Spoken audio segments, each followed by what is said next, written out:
Pour cette année 2022, la Guinée-Bissau a prévu de dépenser 246 milliards de francs CFA avec un déficit de 72 milliards de francs CFA dans le cadre de son budget général. 27,1% de ce budget seront consacrés au volet social avec plus de 29 milliards de francs CFA qui iront à l'éducation et plus de 22 milliards de francs CFA à la santé.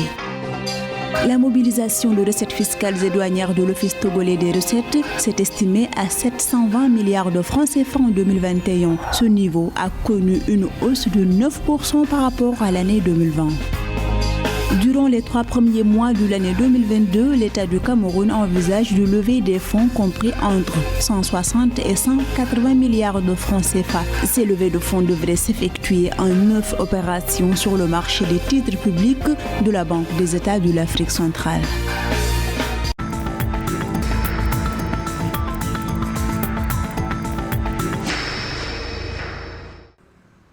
Dans l'optique d'améliorer le bien-être des citoyens, le gouvernement bissau-guinéen va consacrer 27,1% du budget 2022 au domaine social. D'après le ministère des Finances de la Guinée-Bissau, 14% du budget iront à l'éducation, soit environ 50 millions de dollars, et 10% à la santé, soit environ 38 millions de dollars. Ainsi, le pays prévoit de dépenser 424 millions de dollars avec un déficit de 124 millions de dollars pour l'année 2022.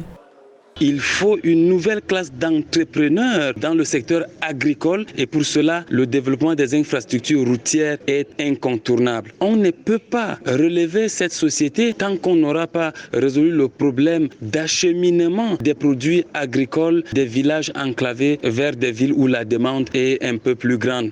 L'État bissau-guinéen veut investir davantage dans les infrastructures routières, avec notamment la construction d'une rocade dans le sud de la capitale Bissau, qui devrait démarrer au cours des prochains mois selon les autorités. En outre, les infrastructures de santé devraient être réhabilitées et d'autres construites afin de soulager la population.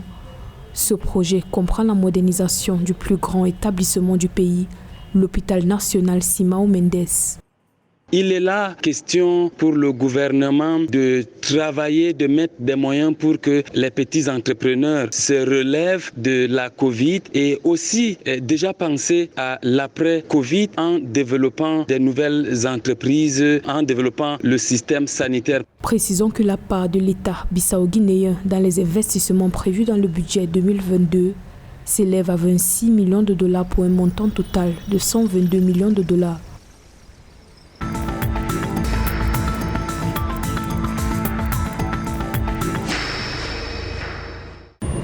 Les recettes engrangées par l'Office togolais des recettes au titre de l'année 2021 ont connu une augmentation de 9% par rapport à l'année 2020. Ces recettes ont ainsi atteint la valeur de 720 milliards de francs CFA en 2021 contre 652 milliards de francs CFA en 2020. Les autorités se félicitent de cette croissance enregistrée dans la collecte des ressources au Togo en 2021. Elles indiquent que 2021 a été une année exceptionnelle en termes de mobilisation de recettes fiscales et douanières, notamment marqué par une belle performance dans un contexte de crise sanitaire et économique.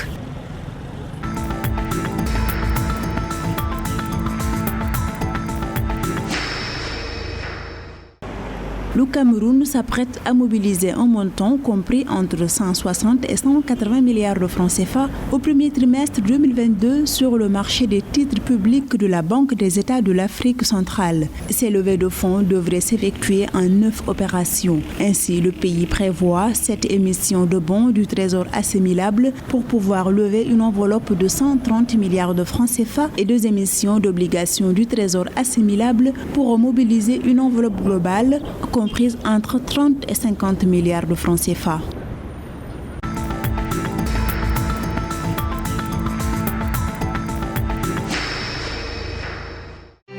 Le Lesotho a reçu le concours financier de l'initiative de financement de l'électrification et de la plateforme de performance énergétique renouvelable d'un montant total de 9,8 millions de dollars.